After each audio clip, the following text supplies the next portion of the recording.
तुमचं स्वागत। आज राज्यभरात दहीहंडीचा उत्सव आपल्याला पाहायला मिळतोय आणि ठाण्यामध्ये नावाजलेली अशी संस्कृती युवा प्रतिष्ठान आयोजित दहीहंडी उत्सव 2025 चं आयोजन जे आहे ते करण्यात आलेलं आहे। आपण पाहतोय अनेक गोविंदा पथक या उत्सवात सहभागी झाल्याचं आपल्याला पाहायला मिळतंय। सकाळपासूनच दहीहंडी उत्सव 2025 ला दमदार अशी सुरुवात झालेली आहे।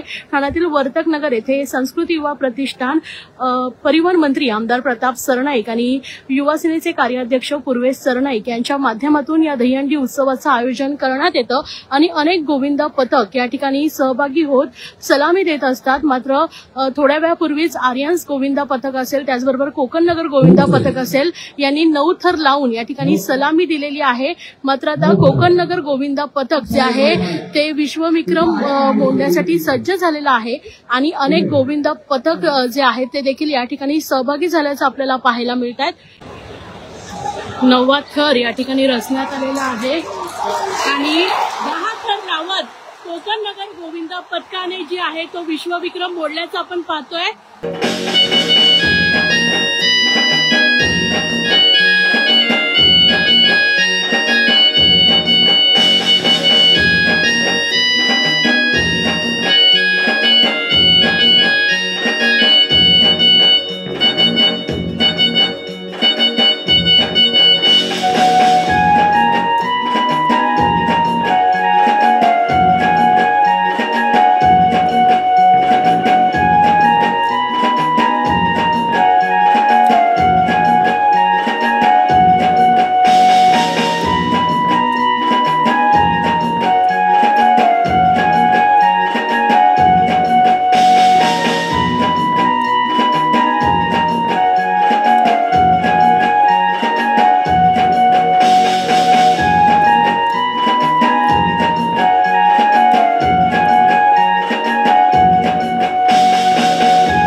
छोटी गोष्ट नाहीये।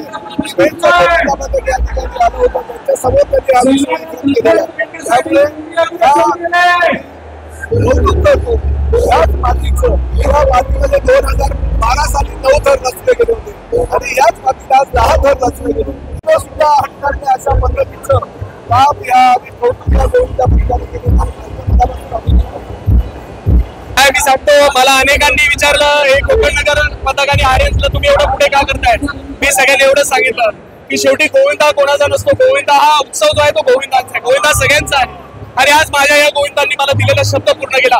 त्यांनी मला विनंती केली होती की साहेब आम्हाला प्रो गोविंदामध्ये यावर्षी नाही यायचंय। त्याच्या मागचं कारण आहे कारण आम्हाला तुमच्या इथे येऊन इतिहास रचायचंय आणि खऱ्या अर्थानं आज त्यांनी या ठिकाणी इतिहास रचलेला आहे। कुठलाही विश्वविक्रम मोडलेला नाही, विश्वविक्रम त्यांनी केलेला आहे। त्यासाठी मी कोकण नगरच्या सगळ्या गोविंदाचं खूप अरे हे बघा, हे मी जे करतो ना ते माझ्यासाठी करत नाही, हे माझ्या गोविंदांसाठी करतोय। आज मला सांगा कुठला आयोजक असं मैदानावर जातो? हे माझ्या गोविंदाचा हा दिवस आहे आणि माझा हा गोविंदा फक्त आजचा दिवस नव्हे तर 365 दिवस त्यांचा गोविंदाचा दिवस असला पाहिजे यासाठी मला प्रयत्न